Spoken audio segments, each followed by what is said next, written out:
다양한 분야의 과학 이슈를 과학 기자의 시각으로 집중 분석하는 사이언스 취재 파일 시간입니다. 네, 오늘은 이혜리 기자와 함께합니다. 네, 어서 오세요. 안녕하세요. 네, 오늘은 어떤 이야기 나눠볼까요? 네, 상온 노출이 의심되는 독감 백신을 맞고 이상 증상이 나타났다라는 신고가 접수됐는데요. 그렇다면 실제로 이 상온 노출 백신의 변질 위험은 어느 정도 되는지 오늘 조금 더 자세히 알아보도록 하겠습니다. 네.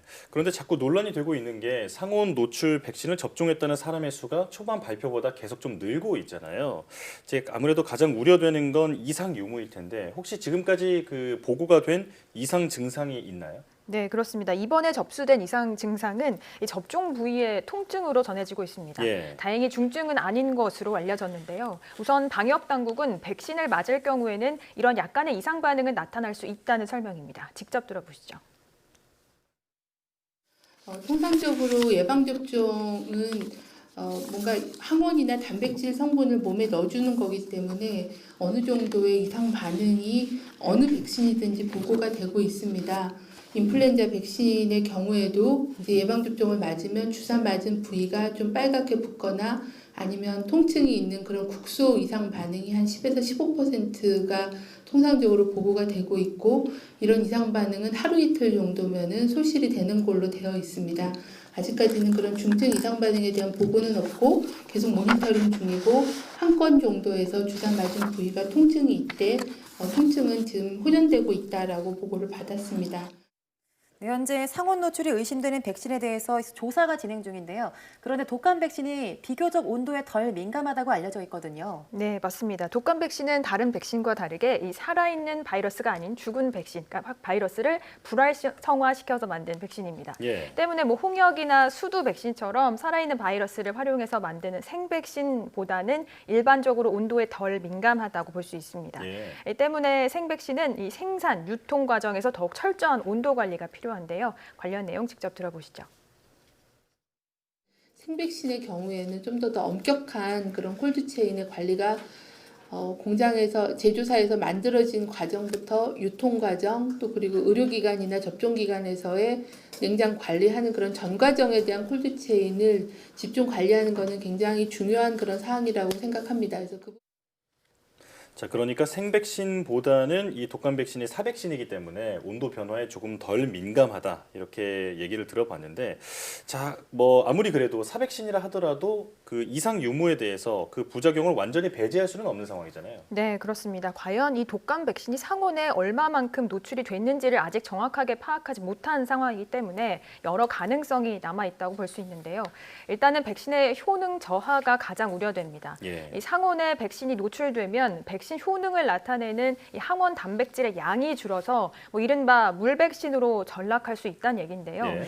이상 증상이 심하게 나타날 경우에는 체내 염증 반응이 나타날 수도 있고요. 또한 일부 전문가들은 이 상온 노출 백신을 접종한 것 자체가 매우 이례적이기 때문에 접종자에 대한 장기적인 추적 관찰의 필요성을 제기하고 있습니다. 전문가의 이야기 들어보시죠. 부작용으로는 국소적으로 봉화지겸이라든지 그런 염증 반응을 일으키거나 백신을 맞고 나서 약간 몸살 기운 같은 게 있는 분들부터 시작해서 다양한 부작용이 있을 수 있거든요. 이게 건강한 사람들에게 맞는 치료약이 아니라 예방을 위한 것이기 때문에 최대한 안전하게 가는 것이 맞다고 생각이 됩니다. 네. 국민 안전과 관련된 문제이다 보니까 신중하게 접근해야 될 것 같은데요.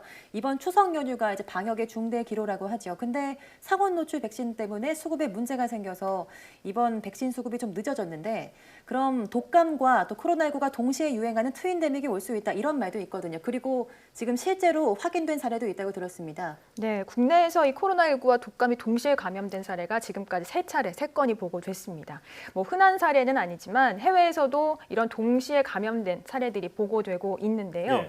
미국의 통계를 보면 116건을 검사했을 때 1건 정도 확인이 되고요. 중국에서도 한 2.7% 정도가 동시 양성으로 확인됐습니다. 그리고 터키 등에서도 2% 내외로 2가지 검사에서 양성이 나온 사례가 보고가 되고 있습니다.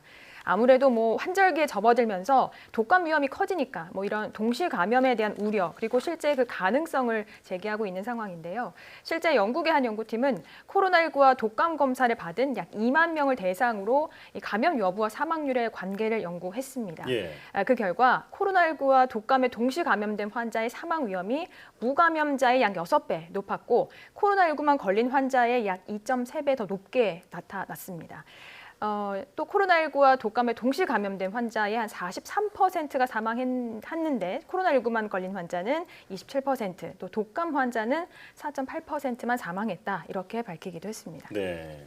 지금 말씀해주신 내용을 정리해 보니까 코로나19와 독감에 동시에 감염된 사람이 이 코로나19만 걸린 환자보다 이제 사망할 확률이 2.3배가 더 높다 이렇게 볼 수 있을 것 같은데 생각보다 굉장히 치명적인 수치인데요. 네, 우선 뭐 연구 결과만 보면 그렇게 느낄 수 있습니다. 그런데 우선 두 바이러스가 한꺼번에 동시에 몸 안에 들어와서 동시 감염되는 건 사실상 확률적으로 좀 낮다고 볼 수 있고요. 두 바이러스 가운데 한 가지 바이러스에 먼저 감염된 상태에서 뭐 다른 바이러스가 감염될 경우에는 현재 면역력이 어떤지가 가장 중요하게 작용한다라고 볼 수 있습니다. 예. 전문가의 이야기 들어보시죠. 먼저 한 바이러스가 감염된 상태에서는 면역 시스템이 크게 활성화되어 있거든요. 예. 네. 그렇기 때문에 다른 바이러스가 그 감염 시기에 감염될 가능성은 오히려 낮다 이렇게는 보고 있습니다. 다만 한 바이러스가 감염된 이후에 그리고 바이러스가 사라진 이후에 면역력이 크게 낮아져 있는 상황이나 아니면 밸런스가 깨져 있는 상황이라면 후속적으로 다른 바이러스가 감염될 가능성이 높다 이렇게는 보고 있습니다. 네, 요즘 뭐 아침 저녁으로 일교차도 굉장히 크고요. 코로나19도 유행하고 있는 만큼 평소의 건강 관리가 굉장히 중요한 것 같습니다. 네, 오늘 말씀 잘 들었습니다.